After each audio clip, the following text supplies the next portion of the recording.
Mesdames, et juste mesdames, les membres du jury, mesdames et messieurs les organisateurs, chers contradicteurs, très chers auditoires, le conseil d'un vieil homme vaut mieux que la bravoure d'un jeune.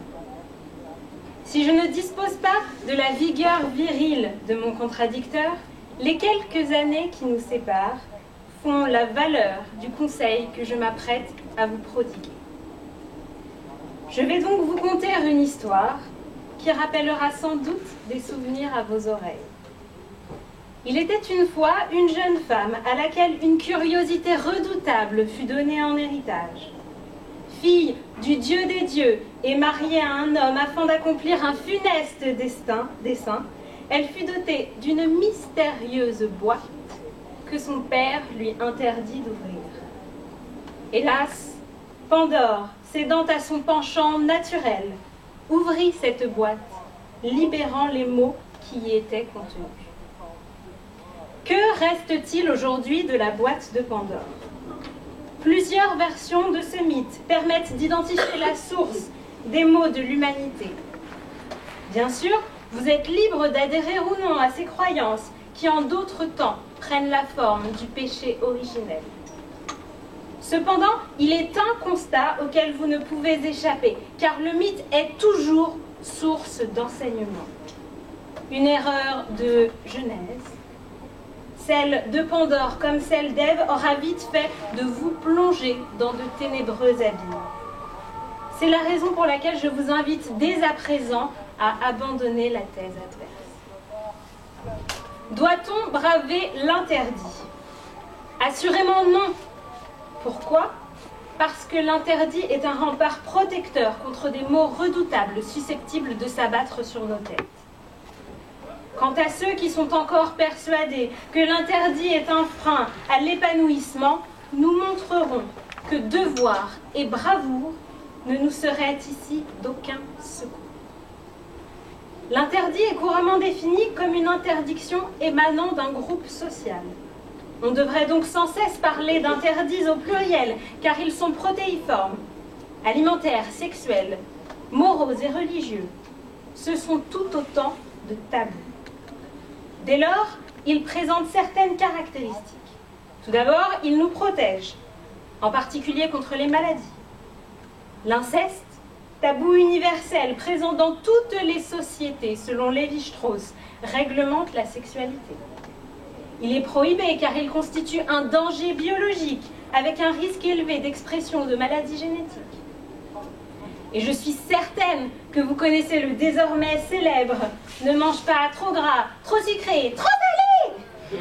destiné aux jeunes et aux moins jeunes. Car les interdits alimentaires nous protègent contre le mal du siècle, le cholestérol.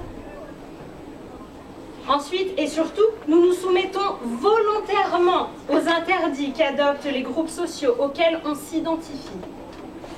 Ainsi, l'interdit est énoncé par une autorité supérieure que nous acceptons comme telle et qui prescrit des interdictions que nous nous engageons à respecter. C'est un Parlement, une autorité législative à laquelle nous avons donné mandat de prescrire des interdictions légales. C'est une autorité religieuse à laquelle nous nous soumettons par croyance et dont nous respectons les traditions. Vous-même, représentante de la profession d'avocat, avez choisi de vous soumettre à un code de déontologie qui prescrit des interdictions. Alors, quel besoin de braver l'interdit auquel nous nous sommes volontairement soumis? Enfin, la transgression est sanctionnée par une peine, voire un châtiment que nous acceptons d'endurer. Ici, je ne suis pas plus peureuse qu'un autre, tout simplement prudente et désireuse de m'assurer un avenir paisible. Je préfère ainsi m'éviter non seulement les tourments de la culpabilité, car la transgression expose l'âme au tourment, mais encore le prix à payer, la peine qui est à la clé. Quoi de plus naturel en somme que de respecter les interdits que l'on a choisi de se donner? Mon contradicteur a donc choisi d'emprunter la mauvaise voie. Et ce n'est pas fini, il pêche par orgueil. car même si les interdits devaient entraver notre chemin, ces armes de prédilection, devoir et bravoure ne nous seraient d'aucun secours. Pourquoi braver l'interdit? Car braver signifie défier orgueilleusement en montrant qu'on ne craint pas. Or, ici, la bonne méthode consiste non pas à se comporter sans crainte face au péril, mais seulement à se montrer rusé. Ici, je vais faire appel à la figure du bon juriste, car je suis souvent confrontée à des difficultés qui paraissent insolvables. Tandis que mon contradicteur s'échine à tambouriner à une porte cette difficulté qui refuse de céder devant lui, portant toute sa bravoure en étendard et frappant à grands coups de devoir, le bon juriste contourne le problème et fait le tour de la maisonnée pour trouver une autre entrée, une fenêtre laissée entrouverte. L'imagination du bon juriste ne connaît pas de limite. Dès lors, doit-on braver l'interdit? Jamais.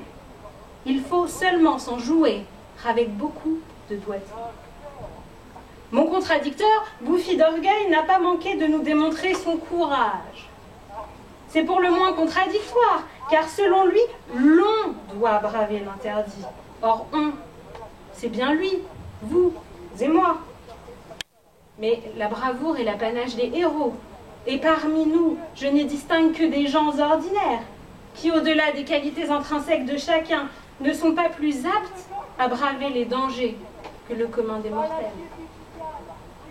C'est d'ailleurs la raison pour laquelle Bruce Wayne endosse le masque de Batman pour sauver inlassablement Gotham. Mon contradicteur s'adresse donc au mauvais public, et sa plaidoirie ne nous est pas destinée. Ni vous, ni moi ne sommes ici concernés. Bien sûr, il a tenté de vous démontrer qu'il faut braver l'interdit. Mais lequel?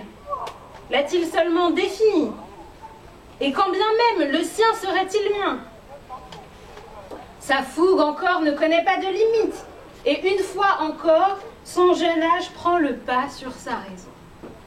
Je vous invite bien au contraire à jouer à des jeux interdits. Mesdames, parisiennes de l'Assemblée, jusque récemment, mon contradicteur vous aurait invité, face à votre penderie, à vous munir d'une bonne paire de ciseaux et à faire trépasser vos plus jolies jupes. Je vous aurais au contraire invité à vous glisser délicatement dans la plus sexy de vos jupes culottes, si tant est qu'il en existe une, afin d'arpenter le pavé. En outre, je m'inquiète pour lui, car il semble souffrir de troubles de la personnalité. Étudiant en droit bien sous tout rapport pendant les heures légales, il est un dangereux sociopathe, assoiffé de transgression une fois la nuit tombée.